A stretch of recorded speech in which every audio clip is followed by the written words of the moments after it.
semuanya, perkenalkan nama aku Suci Febriani dengan NIM 221080213. Video ini dibuat guna memenuhi tugas ujian akhir semester dari mata kuliah Manajemen Inovasi yang diampu oleh Bapak Mahfud Asyari.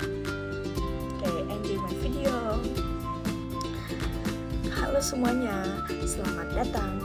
Nah, pernah nggak sih kamu bertanya-tanya gimana ya perusahaan-perusahaan itu bisa terus berinovasi dan menciptakan produk-produk baru atau layanan-layanan baru yang lebih revolusioner atau lebih melakukan perubahan dengan cepat.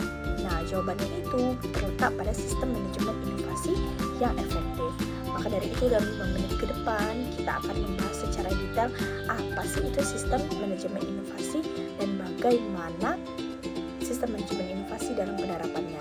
Jadi, sistem manajemen inovasi merupakan kerangka kerja yang membantu organisasi untuk mengelola proses inovasi secara sistematis dan lebih terstruktur. Nah, tujuannya adalah untuk meningkatkan kemampuan organisasi dalam menciptakan nilai baru, terus meningkatkan daya saing dan mencapai pertumbuhan yang berkelanjutan. Mari kita bedah satu persatu klausanya dengan contoh konkret untuk setiap klausanya. Jadi teman-teman bisa tolong diperhatikan ya, jadi jangan sampai terlewatkan. Oke, yang pertama sistem manajemen.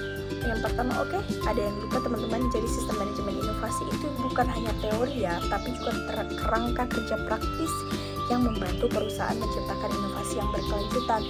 Jadi kerangka ini yang membantu, kalau yang disebut klausa-klausa tadi itu yang disebut dengan kerangka-kerangka yang membantu kita dalam bekerja.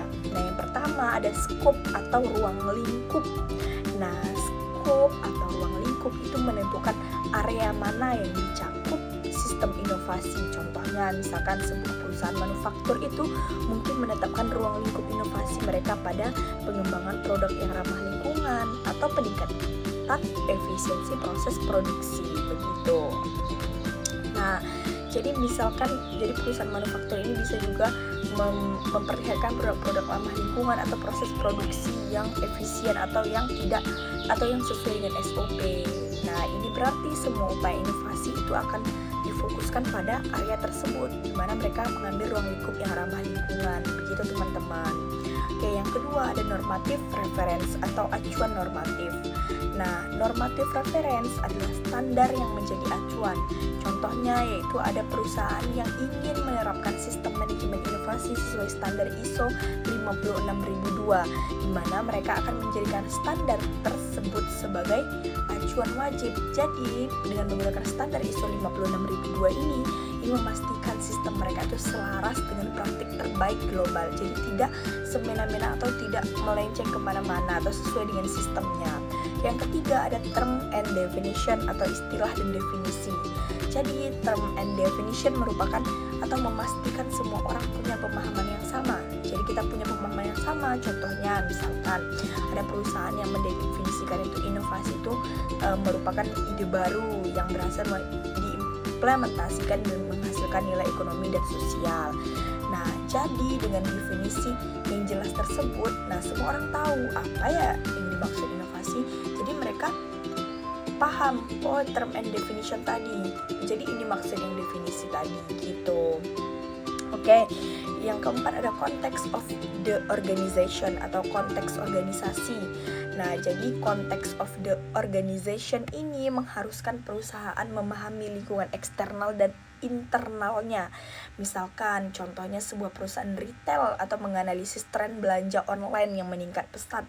Nah, itu eksternalnya kan, dan kurangnya sumber daya IT internalnya itu sebagai internal, kurangnya sumber daya IT-nya, dan itu berada di lingkup internalnya.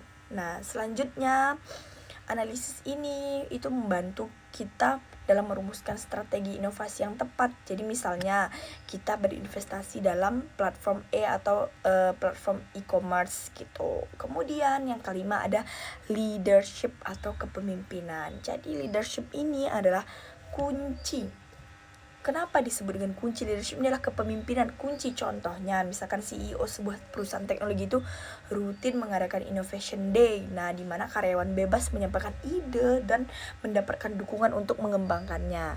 Nah, jadi ini menunjukkan komitmen seorang pemimpin atau komitmen seorang manajer itu terhadap inovasinya. Nah, begitu teman-teman. Nah, mungkin untuk video kali ini saya akan membahas 5 klausa saja. Untuk video kedua saya akan menyambung klausa selanjutnya. Oke, tetap stay on my YouTube. Bye teman-teman, terima kasih.